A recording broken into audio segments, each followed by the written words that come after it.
Uy, no, por acá hace tanto frío que pondría las manos al fuego por cualquiera. ¿Y cómo está el clima por allá?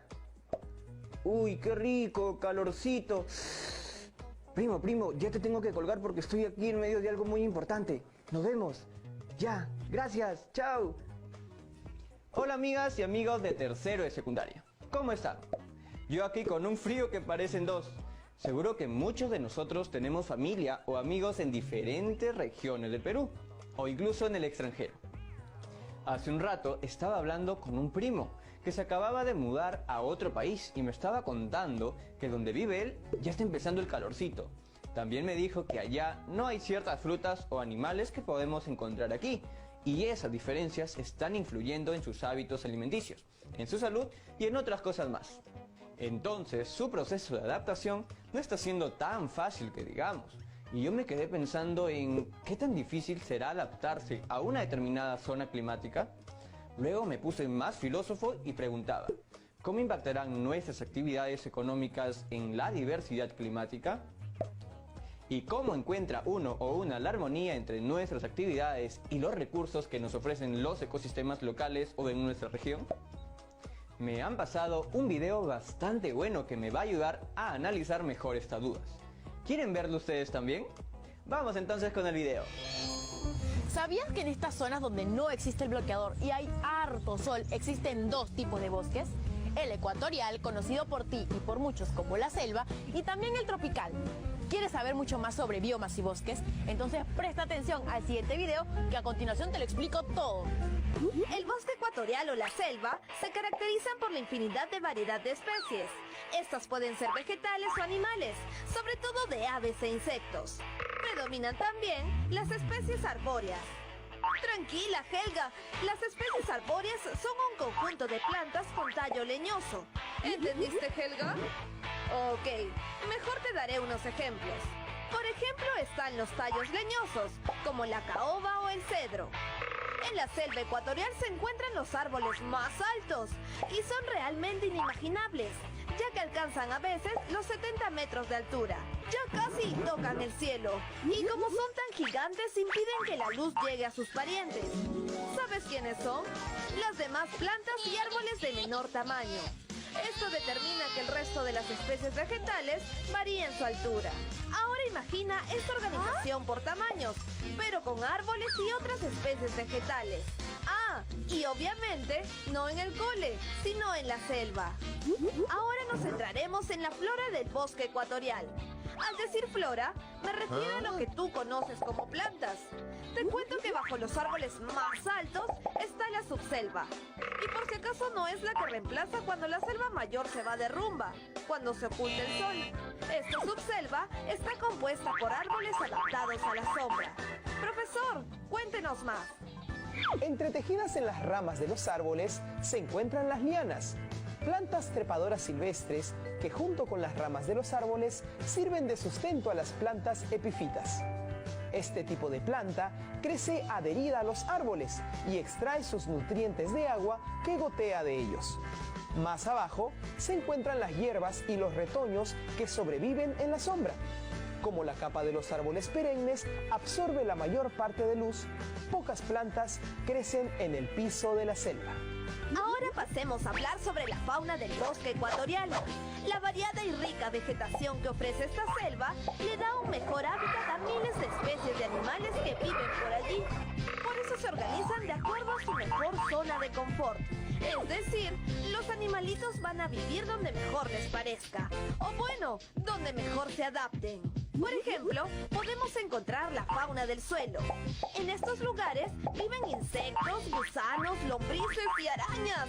Mientras que en la fauna del sotobosque radican animales como la tortuga y los sapos, que viven en el piso y se alimentan de los frutos y de los animales muertos. Allí también se encuentran animales un poco peligrosos, como la serpiente, la boa y jaguares. ¡Uy, qué miedo, Helga!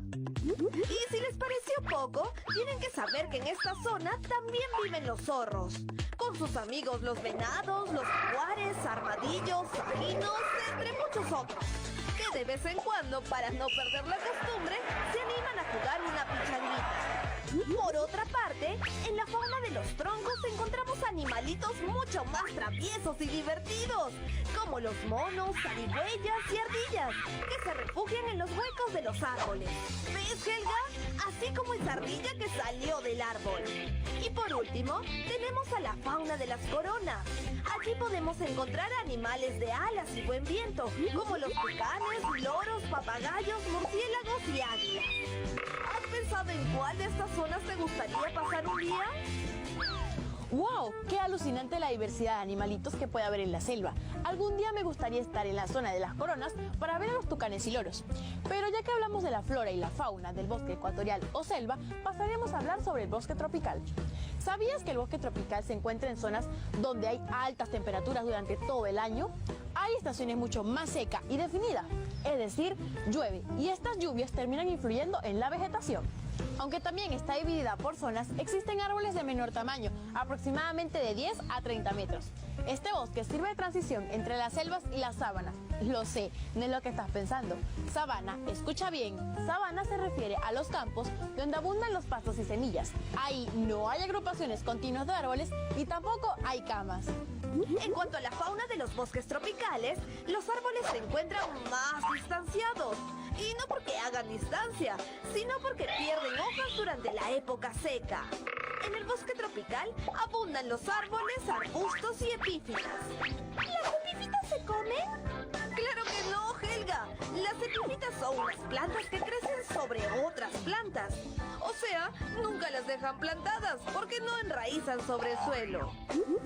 Y si hablamos de la fauna en los bosques tropicales, podemos darnos cuenta que la diversidad de especies que existen allí es mucho menor a la del bosque ecuatorial. Pero no menos importante para las aves migratorias, que cuando están en su época de relax, es decir, no productiva, acuden a matar el tiempo por esos lares, ya que las aves del bosque tropical se adaptan rápidamente a su estacionalidad. Ahora, de lo bueno y bonito que tiene la selva para nosotros, pasaremos a desarrollar algo que está muy mal y que por consecuencia de los hombres no debería hacerse. Se trata de las malas actividades que realiza el ser humano en el interior de la selva. Al interior de la selva viven poblaciones nativas que están agrupadas en pequeñas aldeas aisladas. Y mayormente, estas personas están dedicadas a la caza y a la agricultura. Con respecto a la agricultura, encontramos dos tipos, la migratoria y la moderna.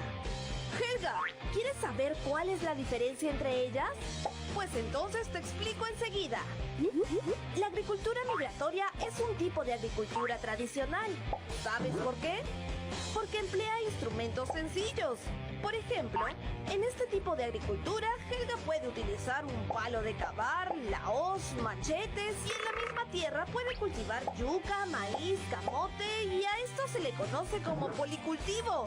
Además, lo que Helga podría producir sería solo y únicamente para ella y su familia. La agricultura moderna está dedicada al monocultivo, es decir, dedica toda la tierra disponible al cultivo de una sola especie vegetal.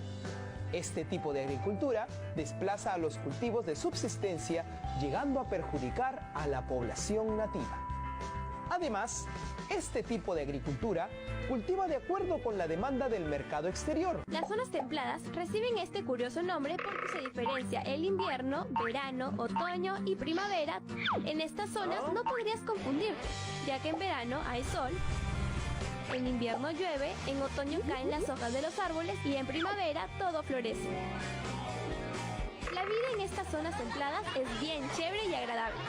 Por eso son las más pobladas del planeta, por sus condiciones físicas, climáticas y geográficas. Además, son aptas para la agricultura y crianza de animales. En estas zonas se puede vivir feliz como una lombriz. Este grupo de climas se clasifican entre los hemisferios norte y el hemisferio sur de la Tierra. Debido a estas divisiones encontramos tres tipos de clima: clima atlántico o oceánico, clima mediterráneo y por último el clima continental. Comencemos desarrollando el clima atlántico u oceánico. Este medio se caracteriza por las suaves temperaturas durante todo el año, debido a la influencia moderada del océano.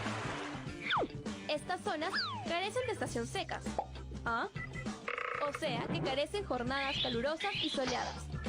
Es decir, Helga podría andar muy tranquila durante todo el año con una chompa manga larga y una que otra chalina. Sin comer helados. Este clima oceánico se extiende por las costas occidentales de América, pero especialmente por Europa. Allí el frío es más bajo a medida que avanza la latitud y se penetra en el continente. Las abundantes lluvias y las temperaturas moderadas originan las formaciones boscosas densas como los bosques caducifolios. Tranqui, algo así como una asociación vegetal. Veamos qué nos puede decir el profe sobre esto. Los bosques caducifolios son árboles que pierden sus hojas durante el invierno.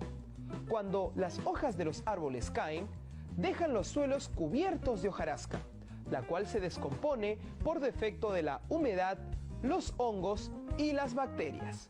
Esto origina que en esta región predominen los suelos ricos en humus. Las especies caducifolias más importantes son el roble, el haya, el fresno y el carpe. También crecen algunos árboles de hoja perenne como el tejo y el acebo.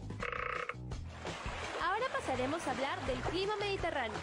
Este se extiende principalmente en torno al mar de su mismo nombre.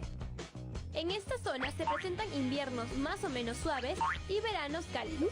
Hay tiempo lluvioso y templado en invierno y muy seco y cálido en verano. Estos tipos de clima se dan en los países ribereños del Mediterráneo, como Turquía, Egipto, Palestina, Siria, entre otros. Pero también se da en Australia, California, Chile Central y en la República Sudafricana.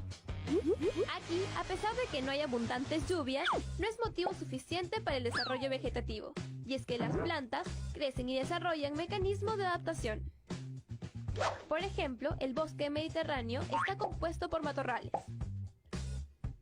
Helga, un matorral no es más que una zona donde hay césped, hierbas y plantas. ¿Quedó claro? Bueno, entonces seguimos. El bosque mediterráneo está compuesto por matorrales y arbustos, especies de poca altura, corteza gruesa y hojas pequeñas y duras, donde probablemente se escondan los duendes. No, mentira. Aquí la vegetación típica es el encinar. Pero cuando las lluvias son abundantes, el arco nocal llega con todo y se queda allí. Por otro lado, a la población le encanta mucho esta zona. ¿Sabes por qué, Helga? Es muy probable, Helga, pero básicamente es por su clima bonachón. Aunque lamentablemente muchos bosques fueron talados por el hombre, debido a que el suelo en esta zona favorece la actividad agrícola.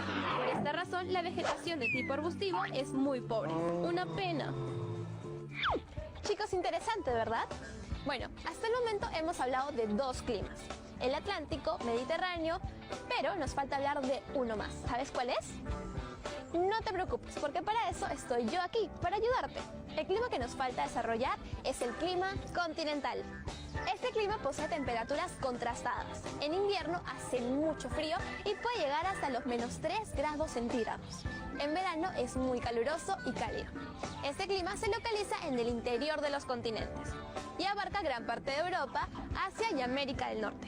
El medio continental posee 3 biomas. Espera, nota mental. Estos biomas son las estepas y praderas y la taiga o bosque boreal. Vamos a verlo. Hola, ¿me explican qué son las praderas? Claro que sí, Helga. Las praderas son ambientes templados, algo así como bipolares, ya que presentan veranos muy cálidos y también inviernos muy fríos. Al interior de los continentes, a menudo, las temperaturas dan miedo, ya que son extremas. En cuanto a la vegetación de las praderas, se ven muchas gramíneas. Las gramíneas son estas, mira, plantas herbáceas raramente leñosas. Su altura tiene una relación muy cercana y seria con las lluvias. Ellas se encuentran directamente vinculadas.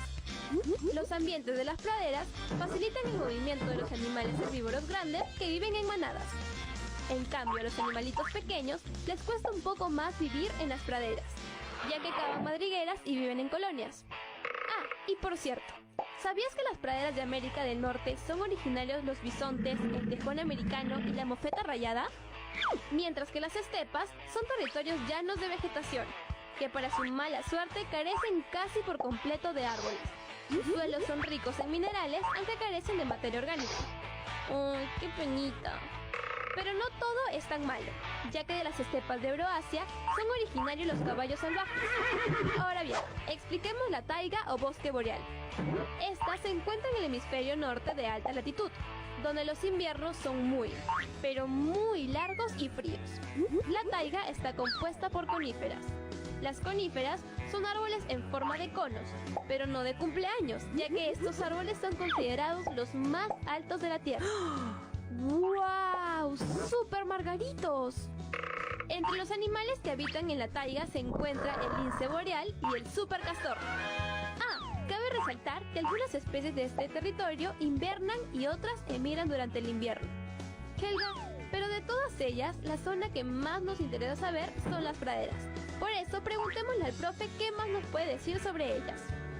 Los seres humanos han transformado las praderas más productivas en campos de monocultivos de cereal.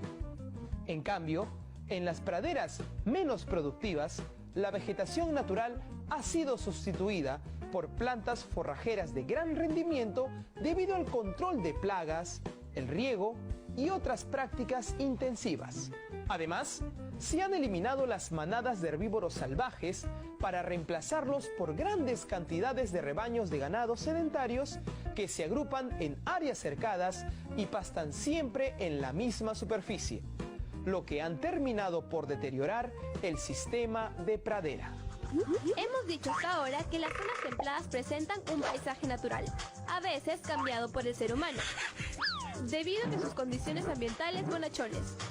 Sus características los convierten en los medios más poblados del planeta, aunque estas zonas solo ocupan alrededor del 30% de las tierras, albergan casi el 70% de la población mundial.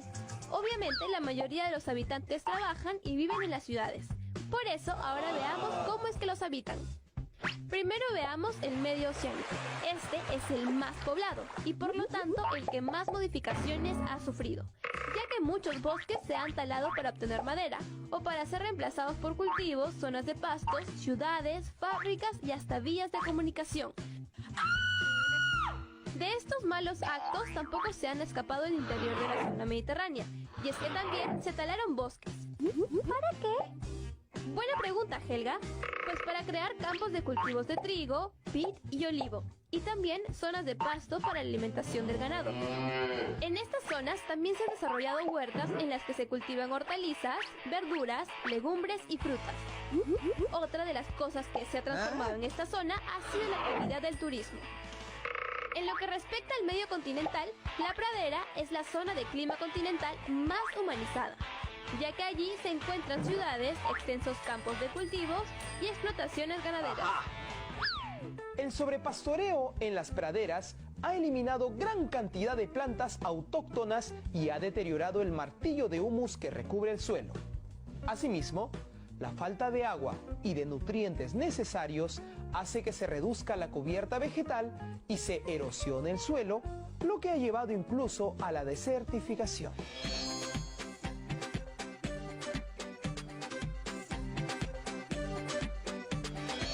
Espero que estés con las energías al máximo, porque hoy aprenderás muchas cosas que te sorprenderán. Así que no te despejes tu pantalla, porque a continuación te explicaremos todo sobre las zonas frías. Helga, agarra tu chalina, tus 3 casacas polares y 5 pantalones de lana, porque haremos un viaje a tu congelador. Mentira, pero sí, abrígate, porque iremos a conocer más de las zonas frías o polares. Para comenzar, hay 2 características muy importantes que debes tener en cuenta, que son zonas de temperaturas muy bajas y que hay escasas precipitaciones.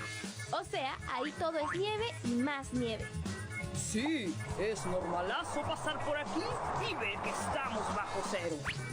Ok, pero ¿dónde se sitúan exactamente estas zonas? Se sitúan en las más altas latitudes. ¿No sabes qué es esto? Entonces miremos el mapa del mundo para contestar. En estos 2 extremos del mundo se sitúan las zonas frías. Este lado es conocido como hemisferio norte y el hemisferio sur. Además de encontrar 2 biomas, la tundra y las regiones polares. Ojo, no te olvides que un bioma es un área que comparte el clima, la flora y la fauna. Perfecto. Con este recordatorio, hablemos del bioma de la tundra. Resulta que este es un ecosistema con aspecto de pradera, pero propio del clima frío. ¿Hay plantas de hielo? No. La vegetación aquí está conformada por líquenes, musgos y mucha hierba o arbustos. Rodolfo sí que andaba hambriento. Pero si te provoca darte un paseíto por estos lares, aparte de ver renos, podrás encontrar animales carnívoros como el oso polar o el lobo. Bueno, las tundras no se encuentran a la vuelta de la esquina ni debajo de tu cama. Digamos que están un poquito más lejos, por el norte de Europa, Asia y América. Así como la península antártica, donde la temperatura normal es menor a 10 grados centígrados. Ok, ya entendimos que las tundras pueden estar tanto en el hemisferio norte como en el hemisferio sur. Las tundras se caracterizan por ser biomas de subsuelos helados que están cubiertos casi en su totalidad por musgos y líquenes. Aquí, la vegetación crece apiñada para poder conservar el calor y está muy cerca al suelo porque busca evitar fuertes vientos. Se pueden distinguir tres tipos de tundras.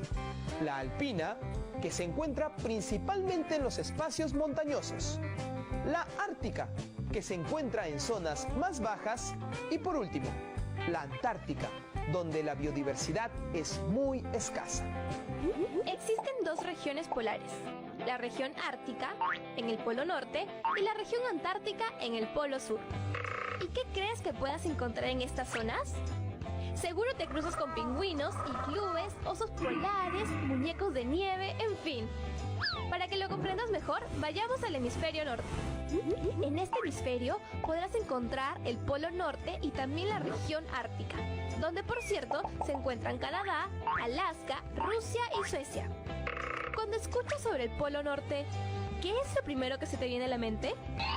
Ya sé, seguro Papá Noel y todo lo relacionado a la Navidad. Pero espera, hay muchas cosas más que debes saber. Como por ejemplo, que ese lugar es en realidad un océano que siempre está helado. ¡Oh! ¿Y cómo es la vida en la región ártica? Te cuento. Si caminas por el territorio ártico, te encontrarás con pueblos indígenas, como por ejemplo, los esquimales y los lapones. Y si tienes suerte y les caes chévere, te invitarán a comer un helado en sus iglúes, que vienen a ser como sus casitas, pero de nieve. Estos pueblos se dedicaban a la caza y pesca, además de practicar pastoreo nómada, hasta que a mediados del siglo XX las grandes potencias instalaron bases militares y científicas y explotaron materias primas y fuentes de energía del subsuelo como petróleo y el gas natural.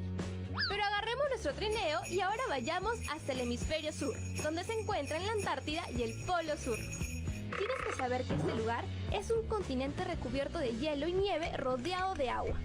Y por si no lo sabías, el animal más popular en la farándula antártida es el pingüino, aunque también destacan las focas, ballenas y elefantes marinos.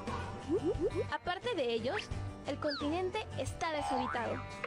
Pero ambos polos tienen aspectos en común, como por ejemplo el clima, que se encuentra entre los menos 20 y menos 50 grados centígrados. Los elementos típicos del paisaje polar en general son el hielo y nieve, pero hay formaciones como los canchales, que son áreas formadas con rocas fragmentadas, los glaciares, o sea, grandes masas de hielo, y por último, los islandes, que son inmensas capas de hielo de las que se desprenden los icebergs. En las regiones polares, las estaciones del año son muy distintas a las que usualmente conocemos. Por ejemplo, en verano el sol no llega a desaparecer, solo desciende sobre el horizonte y por lo tanto no hay noche. Todo lo contrario a lo que sucede en invierno. Ahí sí puedes esperar el amanecer, pero te van a salir raíces porque la noche es eterna. Ya hemos aprendido mucho sobre las zonas polares. Ahora sabemos que cuando hablamos del hemisferio norte, también hablamos de la región ártica, el polo norte y también de las regiones más pobladas, donde viven los pueblos indígenas como los esquimales y los lapones. Todo lo contrario al hemisferio sur, donde está la Antártida, el polo sur que está deshabitado. Pero ahora presta mucha atención y ten tus 5 sentidos al máximo, porque a continuación hablaremos sobre las zonas que están más cerca al cielo y donde también hace bastante frío, es decir, los paisajes de alta montaña. Ahora hablemos de los paisajes de alta montaña. Tal vez ya te estés preguntando, ¿y qué hay de interesante aquí? Si crees que solo hay un montón de montañas, una tras otra, la verdad, estás en lo correcto. Pero el ser humano es muy chévere y creativo, así que las ha terminado usando para hacer deportes extremos. Así es, Muchos como Helga suelen ir a estos lugares porque aquí la actividad deportiva es pan de cada día, gracias al motocross, el snowboard y el esquí. Bravazo, ¿no? En los paisajes de alta montaña podemos encontrar dos zonas. Zonas templadas y zonas intertropicales. Profe, ¿qué nos puede decir al respecto? En las zonas templadas, poseen tierras de cultivo que se encuentran debajo de los 1000 metros sobre el nivel del mar. Entre los 1800 y 2400 metros se encuentran los prados y los pastos de alta montaña. Pero cuando la altura va siendo mayor, la vegetación comienza a desaparecer y ya al llegar a la cima, lo único que cubre el suelo es la nieve. Por otro lado, los paisajes de montaña de zonas intertropicales se caracterizan por ser lugares menos fríos que los de alta montaña de zona templada y la vegetación también es mayor. ¿Qué tal diversidad de climas que existen en el mundo, vieron? Ahora sabemos que junto al relieve tienen un impacto sobre la vida de los seres humanos, así como de la flora y de la fauna. ¡Qué loco!, ¿no? Bueno, después de haber visto el video, creo que ya podemos responder a mis preguntas iniciales. Pero yo no voy a ser el único que se ponga manos a la obra. Ahora es tu turno, y el desafío es el siguiente. Elabora un artículo de opinión sobre cómo buscamos la armonía entre nuestras actividades y los recursos que nos ofrecen los ecosistemas locales o de nuestra región. No olviden que su artículo de opinión debe incluir A. Tu posición respecto a la pregunta y B. Las ideas que sustenten esta posición. Bueno, chicas y chicos, ya llegamos a la parte final del programa. No olviden de registrar sus trabajos en sus portafolios.